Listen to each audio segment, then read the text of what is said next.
Charles Tannock, what do you think about their perspective of agreement, trade agreement between the European Union and the United States? Because there are a lot of objections by French. Do you think that will really affect the whole affair? Well, it could do, and I think that would be tragic, really, because certainly, my party, which is in government in the United Kingdom, David Cameron, William Hague, the leaders of my party feel very strongly that the so-called TTIP, Transatlantic Trade and Investment Partnership, is an excellent idea. It will create, a massive free trade zone and would be also a community of the European Union as a bloc, the United States, which are basically areas of the Western world which sustain the same values of democracy, human rights, and freedom and free markets. And I think it'd be really something which would make me very, very happy economically, because I think the cake would get bigger for everybody. The more trade there is, the more our economies will grow. We need to have ways of stimulating growth in the European Union. The European Union, across all economies, except for perhaps Germany, are all slowing down or in recession or contracting. And so I think this would be a great hope for the future. Now, I think it would be a great shame if this huge, big picture idea, which could be expanded, of course, because you have NAFTA, the North American Free Trade Agreement with Mexico and Canada.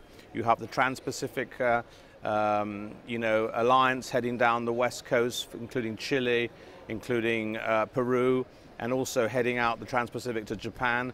It could be a major sort of a free world, including Latin America, North America, Canada, United States, and Europe, trading bloc. And I think it would be also one which, as I said, also upholds the kind of values which we believe in so strongly. So if one country, France, and I'm a huge respecter of French culture, and I speak French, and I love their food and their culture and so on, if they were to hold it back on a kind of cultural protectionist basis, that this is going to flood the French markets with cheap Hollywood movies, that would be a tragedy, because ultimately a culture has to sustain and survive on its own merits, and people like France and love France for what it is, but they can't hold it up for the rest of the European Union. The European Union now is going to be 28 countries on the 1st of July, 500 million people. The French are roughly 10% of that. English has now become the lingua franca or Anglia of the whole of the European Union, and so French has to be obviously a highly respected and important language and culture, but they shouldn't be trying to hold up a trade in goods and services, including audiovisual services, films, DVDs, etc. Because I think that's what the public of Europe want.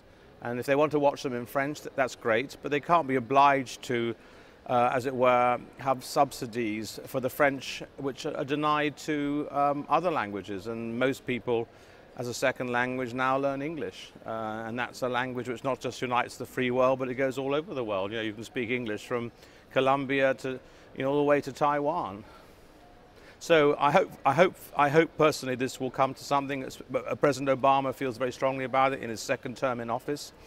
It's a very big legacy he would leave behind. Negotiations are ready to start. But let's just sincerely hope that neither, cultural protectionism nor agriculture prove to be stumbling blocks. Because certainly in areas like financial services, trade in industrial goods, computers, all those sort of things, software, this is an area where we, the Europeans and the Americans, can, as it were,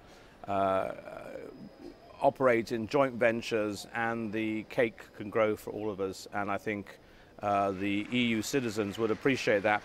And also, I have an interesting perspective as a British politician. In my country, there's planned to be a referendum in or out of the European Union in 2017. That's a promise made by my leader, the Prime Minister David Cameron, if we win the next election in 2015. And of course, many of those who want to leave the European Union say that we would leave the United Kingdom would leave the European Union, and then immediately have a very strong relationship with America and the English-speaking world, the Commonwealth. Now, it's interesting that America is saying, Obama is saying, we want Britain to stay in the European Union, and don't think if you leave that you will have such a good relationship economically and politically as if you were to stay in the club of 28 members. So from the political point of view, those of us who want to stay in the European Union, we want to stay in a reformed European Union, we want to bring powers back to the United Kingdom and not leave altogether. We think that would be, isolationist, we welcome the fact that the Americans also want Britain to stay in the European Union. So there's another plus for people like me who are in a party which is quite Eurosceptic to have the Americans and the Europeans closer together.